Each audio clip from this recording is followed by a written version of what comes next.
We're now going to take a look at how to verify that your settings are matching up to the nested drawings. We're going to take a look at this base cabinet that we have entered in here that is 30 wide by 30.5 high. I do have the settings opened up so we could take a look at a few of the settings that we have specified.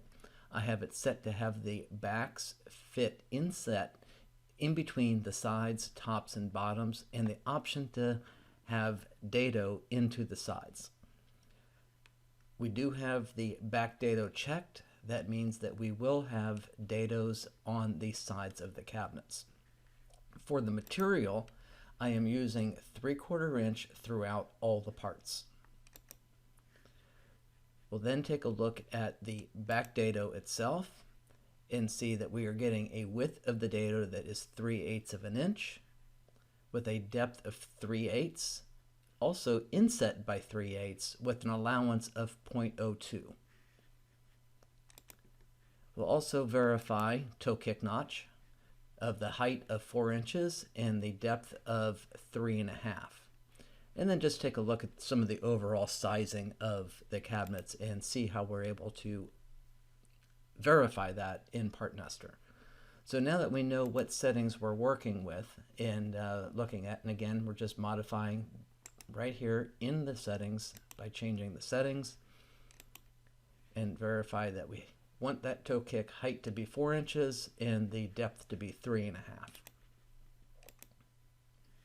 So clicking Calculate and Nest will bring us into the nesting, into PartNester.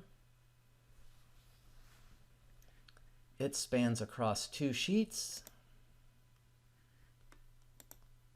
And we can now verify and measure just a few things. So again, the cabinet was 34.5 inches high by 24 inches deep. So a few of the basic verifications that we want to know is the height and depth of this side cabinet what we expect it to be? And we could easily see that over on the Part Info tab. We could see that that is 34.5 inches high by 24 inches deep. We could zoom in and pan and do a couple measurements on the height and the depth of this toe kick notch. Could use the distance, and the distance is checked, so it's telling us in the bottom here to click the first point. I'm just going to click randomly so we could see what happens.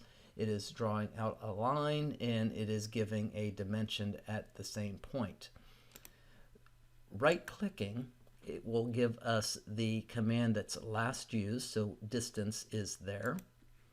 And I want to get the distance from the endpoint of the bottom of the cabinet to the height of this dado, and we could use object snaps, and we want to use the endpoint snap. So I'm just going to type the letter E, and that is going to now give us an object snap to be able to snap into the endpoint of that line. We could see that red dot.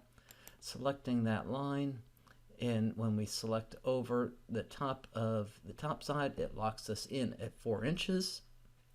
Clicking again, we could see the distance on the bottom right of the info that we have a distance of 4 and an X. Again, right clicking and selecting distance. Object snap for endpoint is still selected. So again, we could verify that we are 3.5 inches, and that we are. So that is looking good there. A couple other dimensions that we will want to take a look at is the overall height of the back. Is the back going to fit in between the 3/4 inch top and bottom? So again, I'm just going to take a quick dimension from the top of here to the bottom here. So we should have a back height of 1.5 inches less than 30.5 inches. So selecting the back of the cabinet, we're able to see that we do have the distance in the X direction of 29 inches. That is 1.5 inches less than the overall height of the cabinet that we need, subtracting out the thickness of the material for the tops and the bottoms. A few other notes that we want to make sure and verify. Are we getting a 3/8 dado that is inset by 3/8? Again, just use the distance tool, snapping from end to end, and we are getting 39 inches. Well, remember we did have a 3/8 dado, but we had an allowance set there of 20 thousandths. So 0.37 plus the 0.02 is equal to that 39. So that 20 thousandths is allowing for some glue and room for the glue and such there. We also have it inset from the end point of here, and we have it inset by 3/8 of an inch. And it is actually going to be measuring a total of 20 thousandths less, which is 3/5, because the total distance that we want from the face of the inside dado, we want it to be a total of 3/4 of an inch, which is our material thickness, so the backs will flush out with the back of the cabinet. To verify depth and see what we have for depth, if you select on an item, so if we want to see, we have a 3/8 dado and 3/4 inch back, so we're going to have to rabbet out some of the material off of the back to fit into this 3/8 dado, to leave a 3/8 thick tongue or rabbet of material for that to work out. So if we select on the rectangle that is representing the toolpath, or representing the containment for the toolpath for that rectangle, we could come over into the bounding size and see that our Z is going down minus 0.37.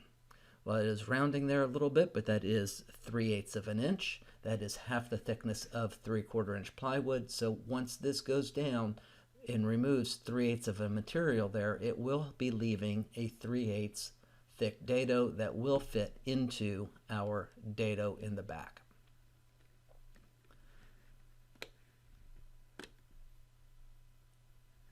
Selecting items within a cabinet. When you select just any one item, we could see that it selects all of the cabinet. It makes it somewhat difficult to be able to select an individual part to verify that. To be able to select individual parts rather than all of the components of that cabinet part, over in the Part Info tab, select Edit Part.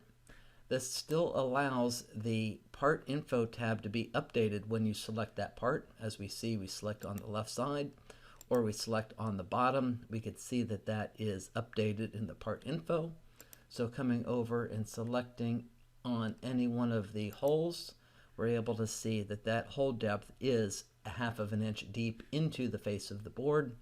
Same thing with the drawer holes, is going to be 1/2 inch deep, verifying that our dado is 3/8 of an inch deep as we've specified in our settings. And we can see, well, yes, it is, other than it is 3/9. But again, remember, we have that 20 thousandths allowance set for the back to fit into there. So that 0.02 plus the 0.37 is going to be equal to that 3/9. So as a quick audit and seeing what we have for our parts, this cabinet is going to fit together exactly as we expected it to do.